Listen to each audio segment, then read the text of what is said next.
اب مسئلہ جو میں بتا رہا تھا وہ یہ ہے، دو مسئلے میں بتاتا ہوں، ایک نماز کا ایک وضو کا ہے۔ اکثر لوگوں کی یہ شکایت بھی میرے پاس آتی ہے، استنجا کر کے آئے، پیشاب کر کے باہر آئے، وضو کرنے کے لیے بیٹھے تو ایسا لگ رہا ہے کہ قطرہ ٹپک رہا ہے یا پیشاب کا قطرہ پھر سے نکل گیا۔ ایسے کئی لوگوں کو ہوتا ہے، پھر گئے وہ پھر دھو کر کے آئے، پھر لگا کہ نہیں پیشاب کا قطرہ نکل رہا ہے، یہ اطمینان نہیں ہوتا کچھ لوگوں کو۔ حالانکہ استنجا کریں آپ، پورا اس میں استبرا ہے، یعنی کھانس کر کے ہو یا اٹھ کر کے بیٹھ کر کے پیر کو موڑ کے کسی بھی طرح سے آخری قطرہ نکال دیں، یہ ٹھیک ہے، لیکن اس کے بعد آپ وضو کرنے کے لیے آئے تب یہ وسوسہ آ رہا ہے، پیشاب کا قطرہ نکلا، پیشاب کا قطرہ نکلا۔ اب کیا حکم کیا ہے آپ کے لیے؟ ایک نمبر 1 یہ وضو کا مسئلہ، اس کا بھی حکم میں بتاؤں۔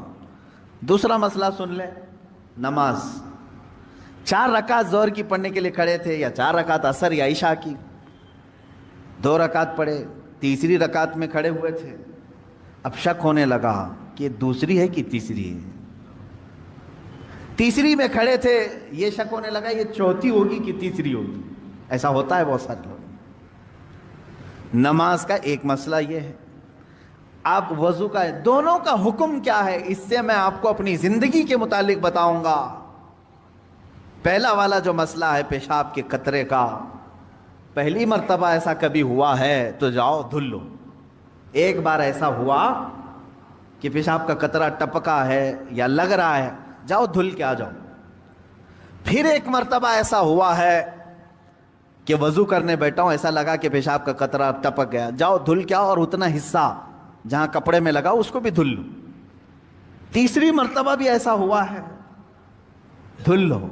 اب اس کے بعد شریعت کہتی ہے اب نہیں جانا، اس کے بعد اب وضو کے لیے اگر بیٹھو گے تمہیں لگ رہا ہے کہ پیشاب کے قطرے ٹپک رہے ہیں، ٹپکنے دو، تم پانی لے لو ایک چلو میں اور اس جگہ پر چھڑک دو، پانی وہاں پر اس کپڑے کے اوپر چھڑک دو۔ کیوں؟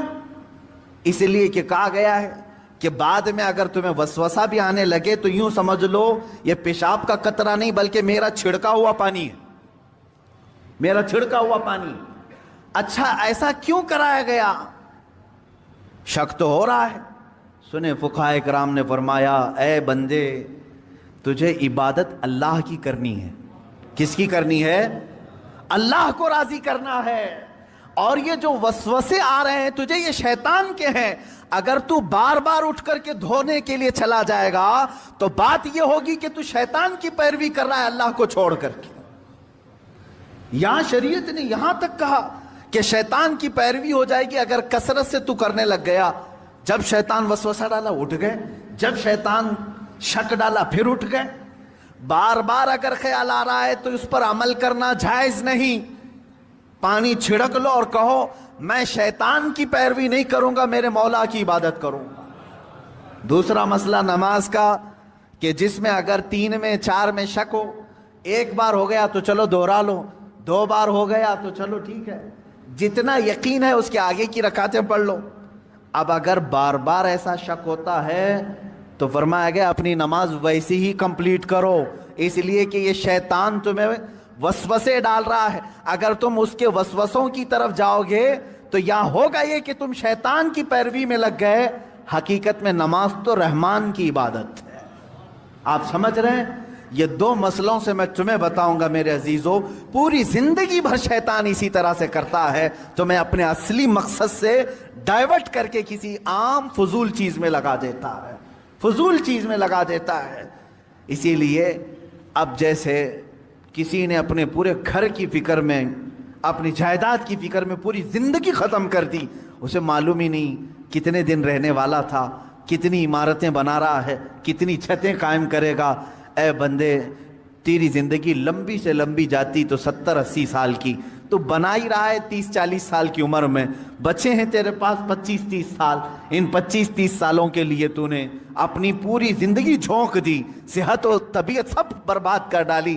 لیکن جہاں 100 سال سونا ہے کہ 200 سال کہ 500 سال کہ 1000 سال، ہمیں معلوم نہیں قبرستان میں کتنا سونا ہے، وہاں کے لیے بندہ ایک رات کی بھی عبادت کرنے کو تیار نہیں، ایک تسبیح گھمانے کو بھی تیار نہیں، وہاں کی عمارت تیار کرنے کو بندہ تیار نہیں۔ یہ شیطان ڈائیورٹ کر چکا ہے تمہیں، تمہاری اصلی منزل تو وہ تھی، تمہیں لگا دیا کسی اور کام میں، تمہیں لگا دیا کسی اور کام میں۔ عزیزان گرامی، اسی لیے تو شاعر نے کہا تھا، آگاہ اپنی موت سے کوئی بشر نہیں، سامان 100 برس کا ہے پل کی خبر نہیں، 100 برس کے پلان ہے پل کی خبر نہیں۔ تو شیطان اس طرح سے جو ہر زندگی میں ڈائیورٹ کرتا ہے۔ اب میں آپ کو بتاؤں ایک چیز، جن چیزوں کو ہم سمجھتے ہیں کہ یہی کل ہے دنیا میں، نوجوان یہ سمجھتا ہے کہ ایک خوبصورت لڑکی مل جائے پوری زندگی ہے، دیکھو اسی پر تو شعر و شاعری کرتا ہے، اسی پر تو پوری محبت کے نغمے گاتا ہے، اسے معلوم نہیں کتنے دن کیا یہ عائش ہے۔ اور کچھ لوگ یہ سمجھتے ہیں کہ مال، گاڑی، کار، بنگلہ ہو جائے یہی سب کچھ ہے۔ تقریباً انہی میں ہم سب دوڑ رہے ہیں، انہی میں ہم دوڑ رہے ہیں۔ ایک بادشاہ نے اعلان کیا کہ آج میری عنایتوں کا دریا جوش میں ہے، میں خوب عطا کروں گا۔ لوگوں کو بلایا، ایک کوئی بندہ ایسا آ جائے جس کے لیے میں کہتا ہوں اپنے ہاتھ میں ایک چھڑی لے لے، لکڑی لے لے، اور وہ زمین پر دائرہ کھینچتا جائے صبح فجر کے بعد۔ اب وہ دائرہ کھینچتا کھینچتا سورج کے ڈوبنے سے پہلے پہلے تک جتنا دائرہ کھینچ لے گا وہ پوری زمین اس کے نام پہ کر دوں گا۔ دن بھر میں آپ کتنے ایکڑ کھینچ لیں گے؟ اگر فری میں مل رہا ہے تو کون چھوڑے گا؟ دائرہ کھینچنے کے لیے کہا کہ جو لکیر سے سرکل بنا لے، جتنا بنا لے گا، لیکن ٹائم ہے سورج ڈوبنے سے پہلے پہلے تک۔ اس میں سے ایک وزیر یا ایک سپاہی آگے آیا اور اس نے اپنے ہاتھ میں چھڑی لے لی، بادشاہ سلامت مجھے اجازت دے دے۔ اور بادشاہ نے کہا کہ اگر سورج ڈوب گیا تو پھر ایک بالشت زمین بھی نہیں دی جائے گی، یعنی 1 فٹ زمین بھی نہیں دی جائے گی۔ ہاں، سورج ڈوبنے سے پہلے پہلے تک یہاں پر دائرہ مکمل کر۔ اب وہ نکلا چھڑی لے کر کے، لکیر کھینچتے کھینچتے، اسے بہت بڑی زمین چاہیے تھی، اتنی بڑی کہ اس سلطنت میں کسی کی نہ ہو، جب فری میں مل رہی ہے۔ کھینچتا کھینچتا وہ گیا، کافی دور تک چلا گیا، دوپہر ہو گئی، تھک گیا، کچھ دوڑا کچھ چلا۔ اب جب دوپہر ہو کر سورج ڈھلنے لگا تو اس نے سوچا واپس ہو جاتے، چونکہ جہاں سے میں دائرہ کھینچا ہوں وہاں تک لا کر کے لکیر کو ملانا ہے، اتنی زمین میرے نام پہ۔ اب واپس ہوا، اب یہ کتنے کلومیٹر کی زمین گھیرا تھا واللہ عالم، دوڑا تھا اس نے صبح سے لے کر دوپہر، نہ کھانا ہے نہ پانی ہے، دوڑ رہا تھا۔ دوڑتے دوڑتے سورج پیلا ہو گیا، عصر کا وقت آ گیا۔ اب اس نے دیکھا کہ بادشاہ کا محل اور سپاہی سب قریب نظر آ رہے ہیں، دل میں ٹھنڈک ہو گئی، میں پہنچ جاؤں گا سورج کے ڈوبنے سے پہلے پہلے، میرے بگننگ پوائنٹ جو ہے جہاں سے سٹارٹ ہوا تو وہاں تک پہنچنا ہے مجھے۔ لیکن تھک گیا تھا، اعضا جواب دے رہے تھے، نڈھال ہو گیا، شاید آدھا کلومیٹر یا 1 کلومیٹر باقی رہ گیا ہوگا، چلنے کی سکت نہیں رہی۔ لیکن باہر سے وہاں سے لوگ آوازیں دے رہے تھے، بہت لمبی زمین تو نے گھیرا ہے، اتنی بڑی زمین کسی کو نہیں ملی سلطنت میں، آ جا دوڑتے ہوئے۔ کچھ لوگوں نے ہمت دکھائی، حوصلہ دلایا، دوڑا اور تیزی سے دوڑا، پھر دوڑا، سورج ڈوبنے کے بالکل پاس میں آ گیا، سورج غروب ہونے کے لیے بس آدھا سورج اندر جا چکا تھا، اور اس کا پوائنٹ جہاں سے شروع کیا تھا وہ بھی قریب نظر آ رہا تھا، وہ بھی قریب نظر آ رہا تھا۔ دوڑا اور دوڑا، یہاں تک کہ اپنے اس پوائنٹ کے بالکل پاس میں پہنچا، لیکن سورج ڈوبا۔ کتنا باقی تھا؟ سورج ڈوبنے سے پہلے پہلے وہ اپنے پوائنٹ پہ پہنچ گیا، اس طرح کہ پیر اس کے ایک طرف، ہاتھ اس کے اس طرف، سو کر کے اس نے اپنی لکڑی آگے کی، پوائنٹ پر پہنچ گیا۔ اس کے بعد سورج ڈوب گیا، اب اس کی ہو گئی زمین، جتنا صبح سے لے کر دوڑا تھا اس کی ہو گئی زمین۔ لیکن جب قریب میں آئے اٹھانے کی کوشش کی تو اس کا انتقال ہو چکا تھا. دن بھر ایسا دوڑا تھا کہ روح نکل گئی، اسی طرح پڑا تھا. اس کے پیر اور اس کے ہاتھ، اس کا ہاتھ کی موجود لکڑی اس پوائنٹ تک پہنچی ہوئی تھی اور وہ وہاں مرا ہوا پڑا تھا، روح نکل چکی تھی. بادشاہ آیا، وزیروں کو کہا اٹھاؤ، اس کی قبر یہی بنائی جائے گی جہاں یہ انتقال کیا ہے. اس کی قبر وہیں کھودی گئی. کتنے فٹ کا رہا ہوگا؟ 6 فٹ کا رہا ہوگا، جتنا بھی رہا ہوگا. قبر اس کی بنائی. بادشاہ نے ایک بہت تاریخی جملہ اس کی قبر پر لکھا، کہا کہ اس کو ضرورت صرف 6 فٹ کی تھی، دوڑا پورے دن بھر، اس کو اتنی ضرورت تھی اور دوڑا اتنا کہ اپنی موت کے منہ میں چلا گیا، موت کے منہ میں چلا گیا. یہی ہماری زندگی ہے آج، تقریباً اسی کی طرح ہم بھی کر رہے ہیں.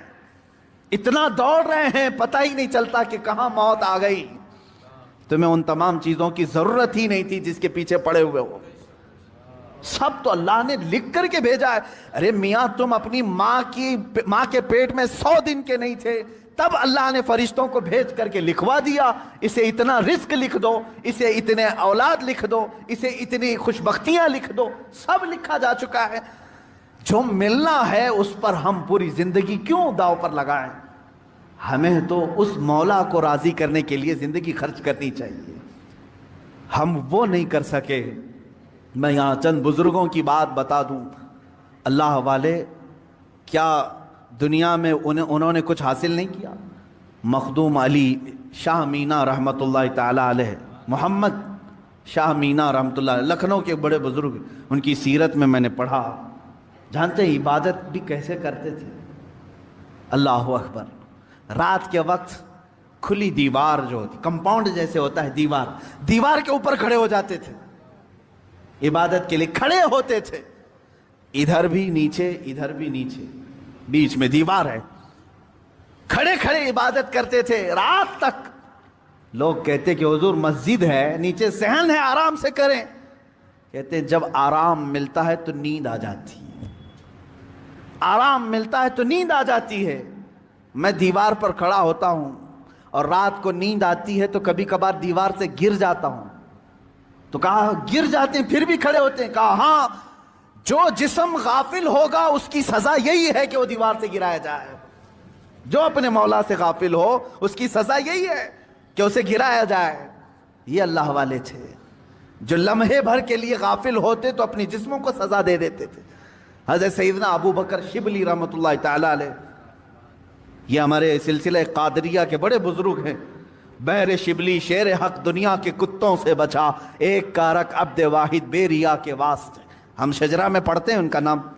حضرت ابو بکر شبلی رحمۃ اللہ علیہ بغداد شریف کے بزرگ ہیں. سیدنا امام اعظم ابو حنیفہ رضی اللہ تعالیٰ عنہ کے پڑوس میں دفن ہیں. آپ جب رات کو ذکر الہی کے لیے کھڑے ہوتے یا عبادت کے لیے کھڑے ہوتے، ایک مرتبہ ایسا ہوا کہ آپ کو جھپکی آئی، نیند آئی. یہاں تو لوگ رات تو چھوڑے جمعہ میں سوتے ہیں، بہت سارے لوگ تو جمعہ میں اپنی نیند کمپلیٹ کر کے آتے ہیں. پتہ ہی نہیں چلا کہ امام کب کھڑا ہوا، اقامت کب ہوئی، خطبہ تو پورا نیند میں چلا گیا. واللہ عالم سوتے ہیں یا پھر کشف کرتے ہیں، مراقبہ کرتے ہیں، چوتھی منزل پر پہنچتے ہوں گے.